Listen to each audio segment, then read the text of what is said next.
La livraison de certains armements américains en Ukraine pourrait avoir lieu après la fin du mandat du président Joe Biden en janvier, ont déclaré des responsables du Pentagone à La Voix de l'Amérique, en soulignant qu'il faudra du temps pour que certaines capacités arrivent en Ukraine. Comme vous le savez, certains équipements et certains systèmes peuvent arriver en Ukraine très rapidement, et vous avez vu cela se produire en quelques jours ou semaines. Parfois, cela prend plus de temps, et cela peut être plus d'une semaine, cela peut être des mois, a déclaré la porte-parole du Pentagone, Sabrina Singh, à La Voix de l'Amérique.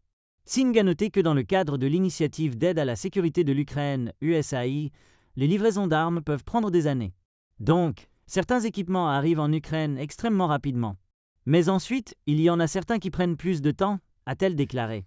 Les États-Unis ont encore des fonds dans deux programmes principaux qui soutiennent la défense de l'Ukraine, le programme PDA, ou Autorité de retrait présidentielle, et le programme USAI. Le premier programme permet de fournir des armes à partir des stocks existants des États-Unis, permettant une distribution plus rapide. Le deuxième programme implique l'achat d'armes auprès de l'industrie, un processus qui peut prendre plus de temps. En novembre, les États-Unis ont environ 9 milliards de dollars restants pour l'aide militaire à l'Ukraine, a rapporté le Pentagone.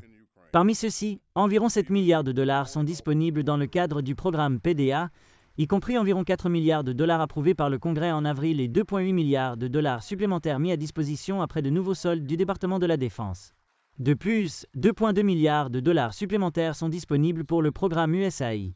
Le 20 novembre, les États-Unis ont annoncé un paquet d'aide à la sécurité supplémentaire pour l'Ukraine d'une valeur de 275 millions de dollars. Il comprend des munitions pour des systèmes de missiles, des obus d'artillerie, des armes anti-chars et plus encore.